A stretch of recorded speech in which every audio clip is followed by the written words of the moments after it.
Вітаю вас, мои сябры. Ужо хутка-хутка Новы год, таму мы будзем хутка-хутка чытаць навагоднія казкі, калі адбываюцца самыя нечаканыя цуды.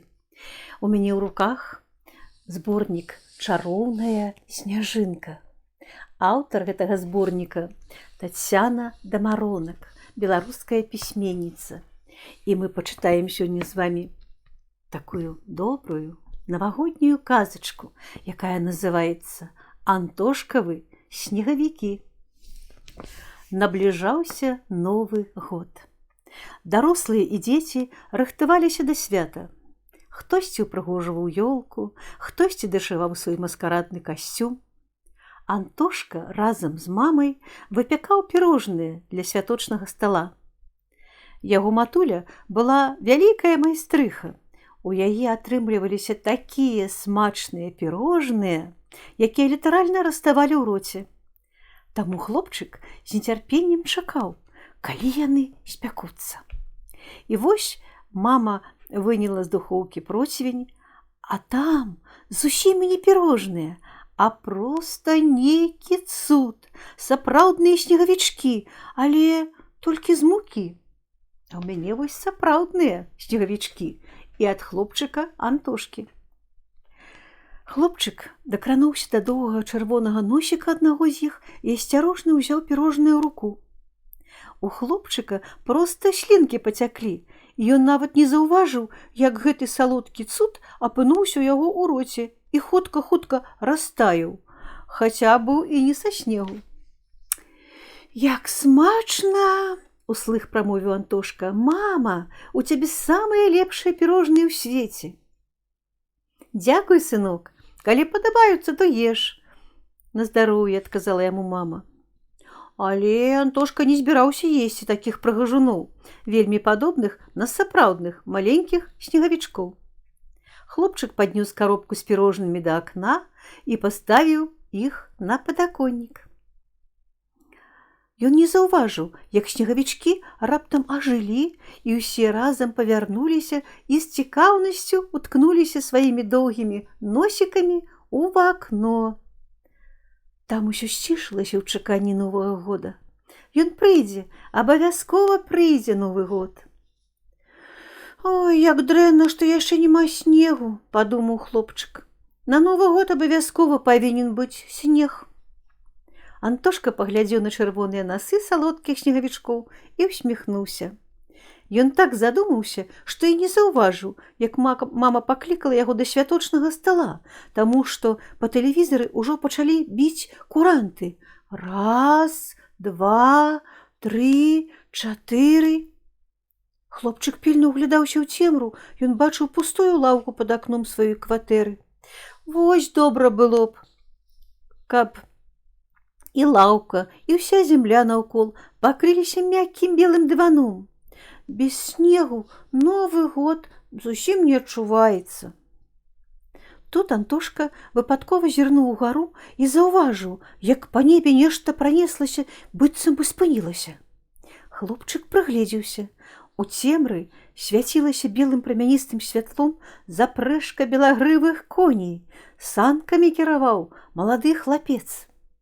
«Прывітай, не Антон!» — крыкнуў ён. «Ты не пазнаў мяне! Я Новы год! Скажы, што гэта за снегавічкі ў цябе на падаконніку і як яны туды трапілі? Бо я ўсяго толькі паўгадзіны назад разбудзіў гэту соню зіму.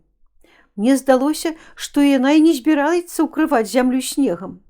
Але я ёй строга наказаў зрабіць гэта зараз жа, неадкладна. Так што не сумуй, хутка зіма прыйдзе». «А гэта салодкія пірожныя снегавічкі», — адказаў Новаму году Антошка. «Але я не стану іх есці, бо яны вельмі падобныя на сапраўдных, са снегу. Ці не праўда?»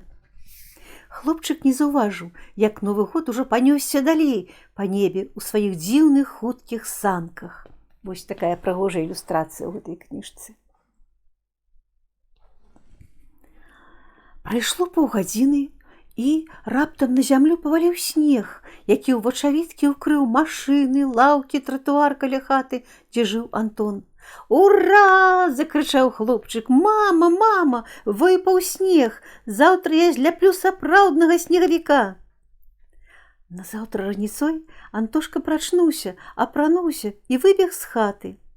А неўзабаве на лаўцы ўжо стаяў сапраўдны снегавік, вылеплены ім з першага снегу.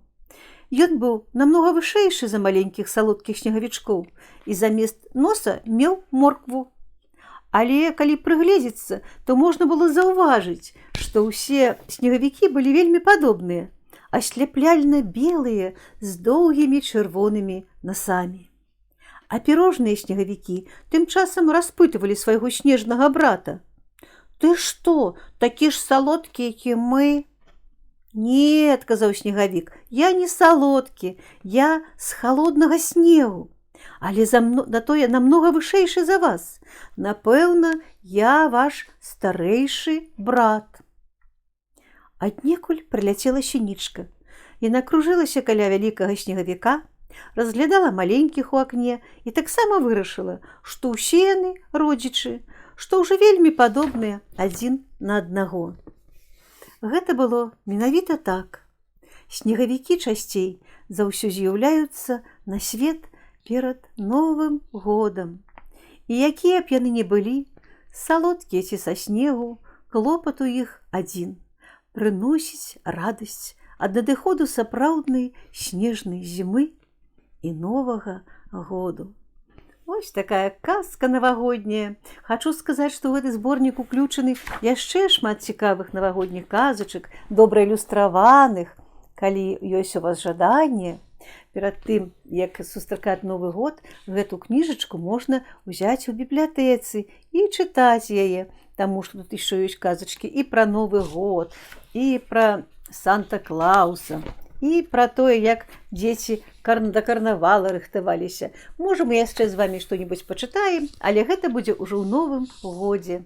Я зычу вам самага ўсяго найлепшага у тым годзе, які хуценька-хуценька наступе. Заставайцеся здаровымі, бадзёрымі і не забывайце завітваць на наш канал «Казкі на канапе», дзе вас чакаюць цікавыя гісторыі і навагоднія, і вясновыя, і летнія, і восеньскія.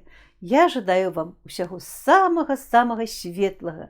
Бывайце здаровы. Да пабачэння, да сустрэчы ў новым 2022 годзе. Да пабачэння.